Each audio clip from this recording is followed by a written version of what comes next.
Out here in the black, it's just you, your ship, and 400 billion stars.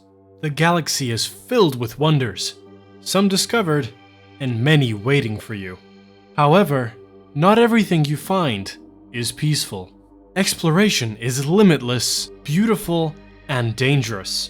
But with the right knowledge, anyone can chart the stars. This is your guide to exploring the galaxy in Elite Dangerous.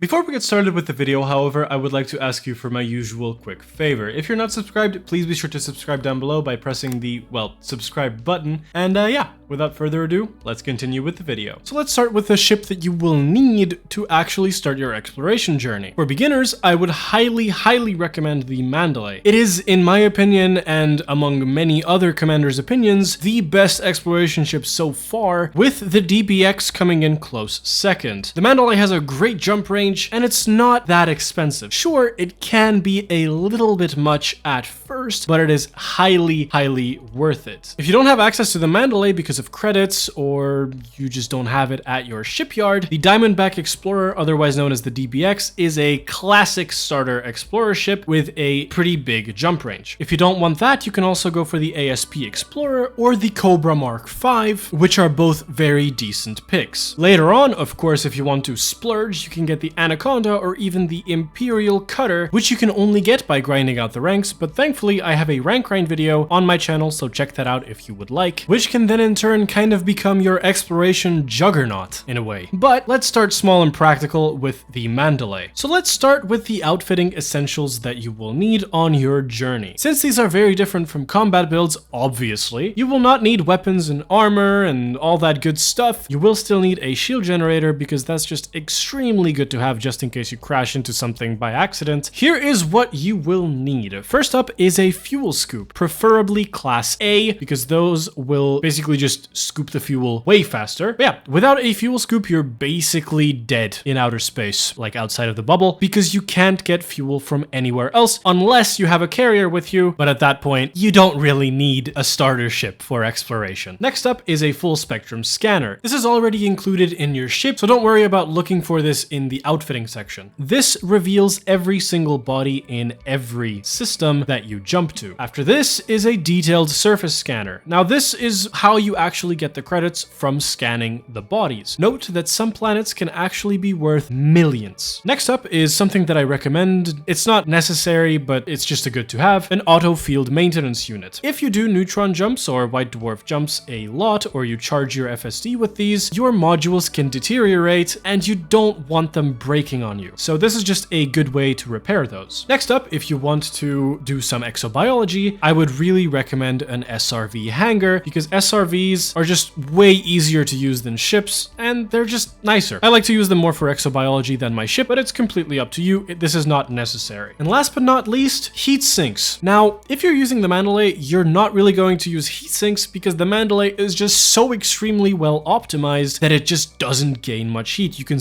literally sit on a star's surface and still not reach like 80%. Anyway, but if you're using any other ship, you might need some heat sinks, so just keep that in mind. Again, not a need, but a good to have. Let's move on to section 2.5 kinda, because this is a really quick one, the mod that I would recommend for your journey, OD Explorer. Many of you have left some very decent suggestions in my previous video about the top 10 community mods and tools, but I will stick to OD Explorer because it's what I know and it's my favorite by far. It helps you in exploration and exobiology by telling you the exact worth of each planet and each exobiology data signal. It's just tremendous help, and it also calculates the first discovery or first footfall bonuses. Now that we're done with that, let's talk about star classes. Let's begin with main sequence stars. Now these are the stars that you can actually scoop fuel from, and these are O, B, A, F, G, K, and M. Now these stars make up around 77% of all stars, so they can be considered very common, which is really good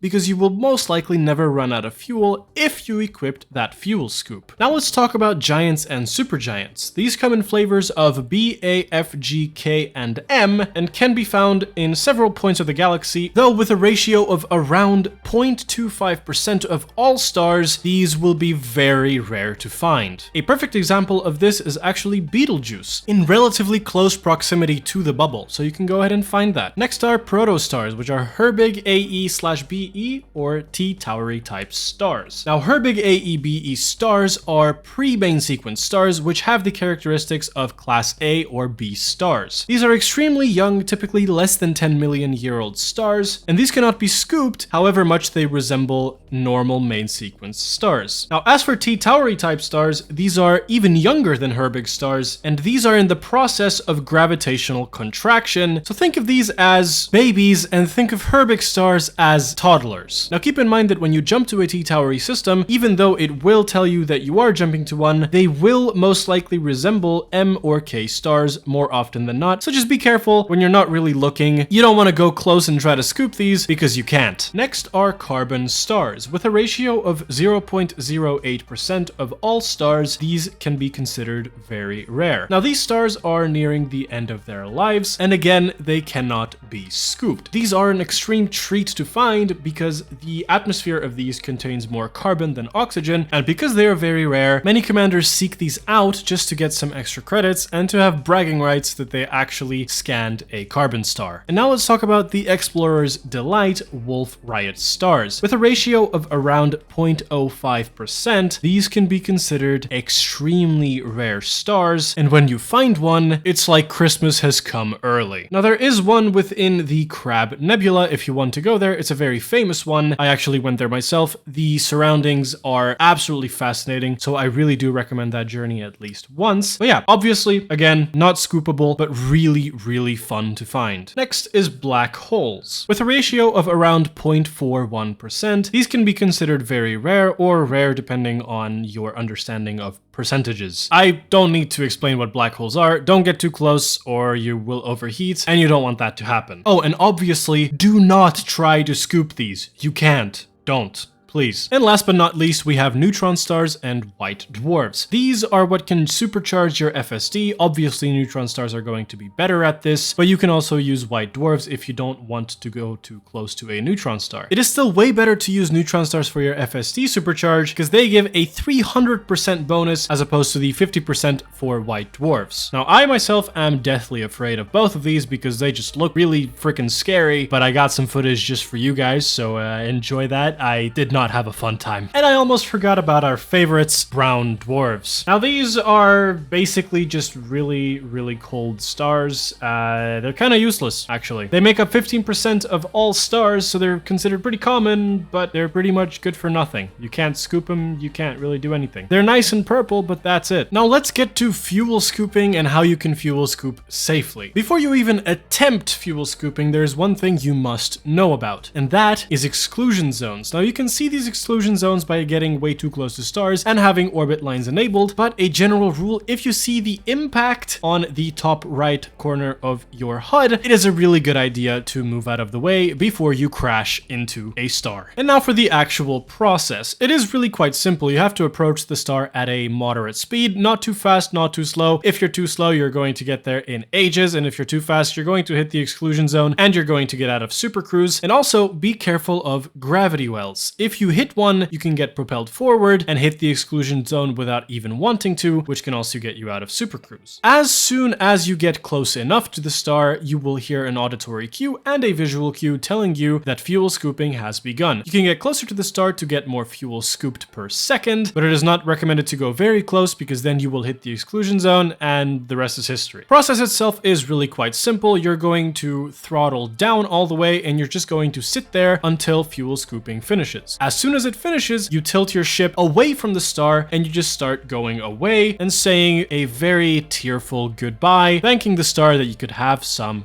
fuel. Now that we are well prepared and know the basics, let's start with the actual tools that we're going to use, beginning with the full spectrum scanner. Now, to actually use the full spectrum scanner, you need to press Y and right button on your Xbox controller, and I believe the default one on keyboard is the apostrophe, but I'm not quite sure, so just check your settings. Once you're in there and you haven't used your D scanner before in the system, you're going to press and hold B on your Xbox controller, and I am unsure what it is on keyboard, I apologize, until your orbital plane is established. Then you're going to use your right joystick to tune in the filtered spectral analysis that you see on the bottom, and you're going to tune it until you hit one of those signals, and you're going to look around for those signals. They are going to show up as full white circles, and you have to press right trigger to actually zoom in on them. Now, if you are close enough on the filtered spectral analysis to another type of signal source, it will show up as a dotted circle. You can tune your filtered spectral analysis to that specific signal source, and it will show up as a full circle again. Now, you will also see little white arrows. Those are just pointing you to the nearby signal sources that you can also scan. And then you basically discovered a planet or signal source, which you will keep doing until you scanned 100% of the system. Keep in mind that you only need to scan the planets to actually get the 100%. This is really quite simple. To actually zoom out, you have to press left trigger, but other than that, this is basically all you have to do. Is just a mini game to identify every single planet and every single body in the system. For the second part of the modules, let's talk about the moneymaker, the detailed surface scanner. Now, actually using the DSS is really quite simple. Once you find a planet worth mapping, you switch to your detailed surface scanner, and then the probe minigame will pop up when you use this module. Now, it can look tricky, but it is really simple. You just aim for the efficiency bonus so you don't send more than the necessary amount of probes to the planet, and yeah, you basically just aim for the planet, and if you want to aim for the backside, you aim your probes a little bit away from the planet where you see a little dotted line that is the side of the planet, and then you aim just far enough that it hits the exact back of the planet, allowing you to have the front and the back mapped, and then you can move on to the sides if the mapped areas are not big enough. The detailed surface scanner will also tell you if there are any biological or geological data points on the planet, so if you have Odyssey, you can feel free to go ahead and scan those. I also have an exobiology guide on my channel, so if you want to check that out, feel free to do so. I think it's a pretty good guide, but I'll let you be the judge. Okay, so now we have the ship, what modules you need, how to use them, how to fuel scoop. Let's get on to the actual exploration part, the planets that are worth chasing. This is where OD Explorer comes in clutch, because sometimes you will not know how much a planet is worth unless you look at OD Explorer and see the actual price. Now, the planets that are worth chasing are Earth-likes, water worlds, ammonia worlds, and terraformable high metal content planets. Earth-likes are rare but the most valuable, water worlds are not as rare but still high value, and ammonia worlds are rare but not as rare as Earth-likes. Or as far as I know, they're not as rare. The easiest way to find a water world is to survey planets in systems with G, K, or A type stars. The easiest way to find Earth-likes is by going to F, G, and A type stars, and ammonia worlds are usually in Herbig or F, G, and K type stars. For ammonia worlds, the highest chance is in Herbig stars, but those are very rare in and of themselves. But exploration isn't just about planets. Let's look at some notable stellar phenomena that you can come across on your journey. First is neutron stars and white dwarfs. These are extremely good for you if you want to do long distance jumping. So for example, if you don't have a carrier and you want to get to Colonia, these will help you on your way a ton. Neutron stars can boost your jump range by 300%, and white dwarfs can do it by 50%. So it is way more worth it to go after a neutron star because they're also not as dangerous. White dwarfs have a much larger exclusion zone than neutron stars, so they are pretty much just out there to try and kill you. Next are nebulae. Now, these colorful clouds of gas and dust are breathtaking. I've gone to several before, and I really do recommend you going to one as well. Just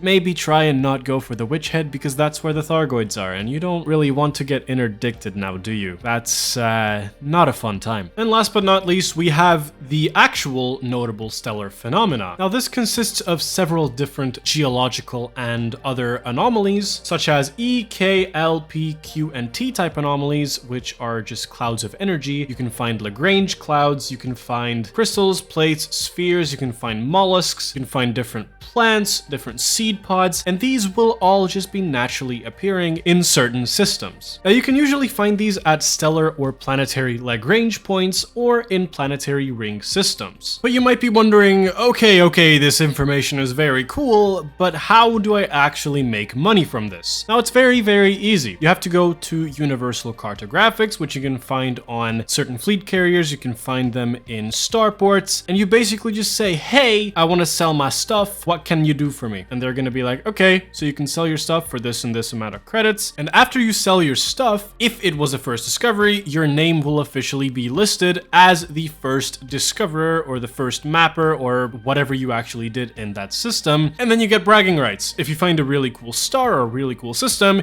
you can be like, hell yeah, I found that. And then you can just brag and I don't know, make a certificate for yourself or something. But yeah, obviously, if you do a full system scan, it is going to be worth way more money. And if you actually probe all of the planets, that's going to be worth way more than if you were just to scan it and fly. Also, do not die before selling your data, because if you die, anything can happen. You slam into a planet, anything, really. Your data is lost forever and you cannot claim that again. You would have to manually go back and, you know, get all the data again. It's a whole hassle, so just try not to die. And now let's talk about surviving in the galaxy. Exploration itself can be peaceful, but it's also dangerous if you're unprepared. So basically just some key points that you should always look out for. Never leave without your fuel scoop. Always plot with scoopable stars. Be able to afford a rebuy. This is very important, because if you can't rebuy, then your ship is kind of just gone when you die. Keep your heat under control, and if something ever goes wrong, don't hesitate to call the fuel rats. They've saved countless commanders over their years. Basically go to fuelrats.com, click on get fuel.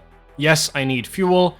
Fill this out if you see an oxygen depleted timer, follow their instructions, put your commander name, put the system name you're in and the platform, and click start, and the fuel rats will be on their way. And now some tips for longer expeditions. Take it slow. Do not burn yourself out. If you burn yourself out, you're not going to find the enjoyment that you want in Elite Dangerous, and that's not really going to be good for you, because you're going to be like, okay, well, screw this game, I'm not going to do this. I burned myself out, why am I doing this? It's just not a good time. So take it slow, enjoy the process, and you're gonna like the game a lot more. Bookmark some interesting finds, join exploration groups. These are actually extremely helpful because they can let you know about some points of interest or some really nice places that you can go to, and it's just a nice collaborative space. Also, there are some community events like Distant Worlds 3, which is coming in mid-January of 2026, which takes us from the bubble to Beagle Point, which, if you don't know, is the other edge of the galaxy, and it's just a nice community experience. So yeah, that's pretty much the end of the video.